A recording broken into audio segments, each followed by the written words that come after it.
Pour le Bitcoin, la situation n'est toujours pas du tout belle. Nous avions certes 13 pièces dans le top 100 qui étaient positives, mais le reste était impitoyablement dans le rouge.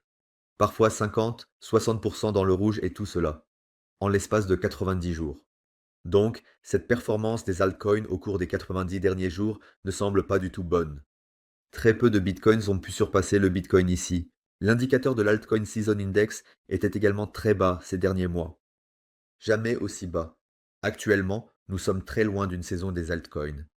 La question est bien sûr maintenant, à quel point tout cela va-t-il être difficile? Toujours? Si les altcoins continuent de saigner? On se demande déjà si c'est même possible. Combien d'argent doit encore sortir ici? Nous allons maintenant examiner tous ces sujets, ces graphiques. Tout d'abord, il faut comprendre que nous sommes toujours dans une saison Bitcoin. La domination du Bitcoin se construit ici continuellement, petit à petit. Je veux dire, nous sommes de nouveau à 62,4%, ce qui est vraiment énorme. À un moment donné, ça suffit. Cela devient intéressant seulement lorsque nous quittons cette tendance haussière. Parce qu'actuellement, ce n'est vraiment pas amusant. Le Bitcoin capte certes l'argent, mais de l'argent. En général, nous ne le voyons pas sur le marché. Et en conséquence, les Bitcoins souffrent d'autant plus. Ce qui me donne de l'espoir avec la domination du Bitcoin, c'est que nous sommes actuellement au RSI, aussi survendu que jamais auparavant, dans le passé. Cela ne correspond pas à l'idée que nous verrons probablement plutôt une chute ici. De plus, nous nous rapprochons de plus en plus du croisement baissier sur le MACD, qui n'a pas encore eu lieu, mais vous voyez vous-même que les lignes sont extrêmement proches l'une de l'autre. Si nous voyons ici un croisement baissier, cela initierait également une saison des altcoins. C'était au moins le cas en 2021 et 2017 lors du bull run. Cela signifie que, selon ces données, il semble plutôt que nous allons d'abord voir une baisse de la domination du Bitcoin. Cela me rend en tout cas positif, car vous savez très bien que la domination du Bitcoin détermine complètement la performance des altcoins. Nous sommes certes dans une tendance baissière à court terme, mais pas à long terme, et nous voyons également ici entre 71 000 et 77 000 dollars par Bitcoin une zone de support à long terme que nous ne franchirons pas à mon avis. Même si nous avons maintenant des phases de stagnation de plus en plus longues, il y a certaines zones de résistance qui tiennent simplement. Ici, nous voyons aussi comment cette ligne tient exactement tout le temps. Nous l'avons souvent testée, mais jamais franchie. Et cette fois encore, nous ne l'avons pas franchie. C'est un bon signe que nous ayons été rejetés là. Et cette correction du Bitcoin était d'environ 30%. Le simple fait que nous ayons corrigé de 30% ici et que nous ayons rencontré une résistance exactement à cet endroit me suggère que cela pourrait être tout pour le moment, même pour le Bitcoin. Nous avons eu une correction de 30% à chaque bull run. Cela fait entièrement partie du marché. C'est pourquoi je trouve d'autant mieux que nous ayons rencontré une résistance ici, que cette zone tienne et que nous ayons maintenant lentement recommencé à monter un peu et que nous stagnions à nouveau ici. Fondamentalement, nous avons toujours des phases de stagnation plus longues avec le Bitcoin et surtout dans le secteur des altcoins. Parce que les grands acteurs et les market makers prolongent toujours le jeu. Je veux dire, nous avons actuellement 2 à 3 fois plus de levier sur le marché qu'au bull run de 2021. C'est tellement d'argent.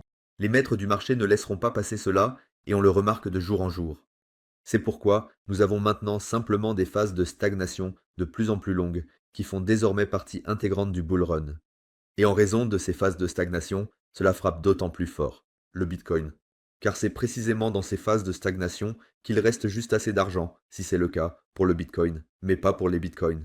De plus, nous ne sommes pas très enclins au risque en ce moment à cause des tarifs douaniers, de la situation aux États-Unis et parce que nous ne recevons actuellement pas de nouveaux fonds des États-Unis sur les marchés. Mais cela devrait changer dans les prochains mois. Et regardez ça, ici, nous voyons une corrélation frappante entre le Bitcoin et les coûts des entreprises américaines. Car ici, nous voyons maintenant une évasion lente. Et dans le passé, c'est exactement cela qui a déclenché le bull run. Car beaucoup dépend de l'économie américaine, et si les coûts globaux des entreprises sont trop élevés, l'économie en souffre bien sûr. Mais cela s'améliore lentement. Et en conséquence, cela pourrait être un bon signe pour le Bitcoin également. Dans le passé, comme je l'ai dit, c'était souvent le point de départ d'un bull run. Juste pour noter rapidement, si nous dézoomons, les altcoins sont encore dans une tendance haussière. Cependant, nous sommes actuellement bien bas. C'est un bon signe que nous avons également rencontré une résistance ici et que les altcoins se maintiennent si stables. Comme je l'ai dit, à au moins 73 000 dollars par altcoin, il y aurait à nouveau une zone de résistance majeure. Au plus tard là, nous devrions voir le retournement de tendance. Personnellement, je pense que nous avons déjà atteint le fond ici pour l'instant, nous ne descendrons pas plus bas, plus les ours sont faibles. Les ours ont actuellement déjà des difficultés à pousser le cours plus bas, et ils n'y parviennent pas vraiment. Et c'est déjà un signe positif que nous pourrions peut-être commencer à percer dans l'autre direction. De plus, je vois simplement cette corrélation entre l'offre monétaire mondiale M2 et les altcoins. La corrélation est généralement de 70 à 108 jours, et elle est précise à environ 80%. Cela signifie que soit nous commencerons lentement à annoncer un retournement de tendance début avril et verrons ici à nouveau des cours en hausse, ou à la fin avril au moins si l'on se base uniquement sur la probabilité mathématique. Et puis nous allons encore une fois brièvement au graphique Total 3 car il est nettement plus important pour les altcoins. Ce graphique représente principalement les altcoins. C'est pourquoi nous devons en parler à nouveau ici. Et ici, je vous avais montré à l'époque, je vous montre tout cela précisément.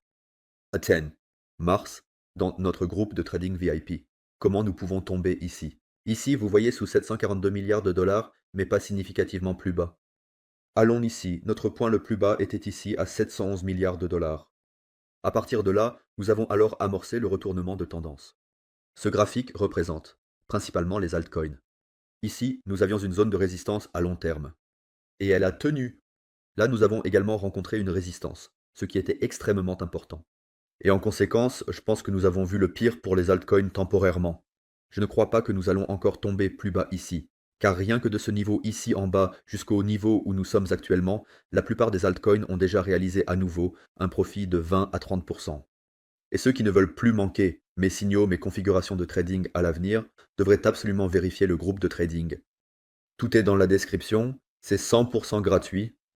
Comme je l'ai dit, pour les altcoins, nous avons vu le pire selon moi. Nous avons ici une zone de résistance à long terme qui a tenu, ce qui est très important.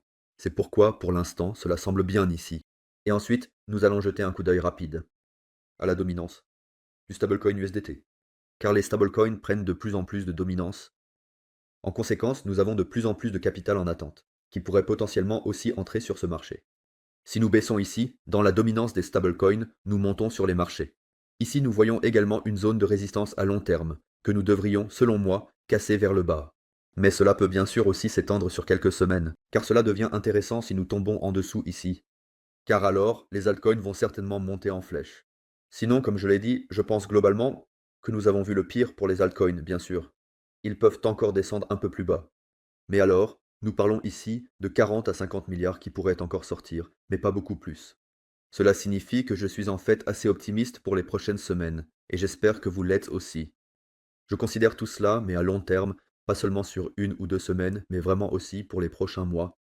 Et pour les prochains mois, nous avons l'air plutôt bien, en raison de certaines données macroéconomiques et des graphiques. Et j'espère que vous avez aussi apprécié une vidéo comme celle-ci, c'était une vidéo un peu différente. Avec plus de graphiques, n'hésitez pas à me donner votre avis ici, si vous aimez ce genre de contenu, si je devrais utiliser des graphiques plus souvent, des graphiques réels de l'indicateur Total 3, ou des altcoins, etc., pour vous montrer mes zones cibles. Si vous aimez ce genre de contenu en général, si je devrais le faire plus souvent ou non, et vous pouvez également écrire dans les commentaires, ce que je devrais faire comme vidéo la prochaine fois. Peut-être avez-vous encore quelques idées de vidéos, cela me ferait vraiment plaisir et à la prochaine fois, les amis. Au revoir.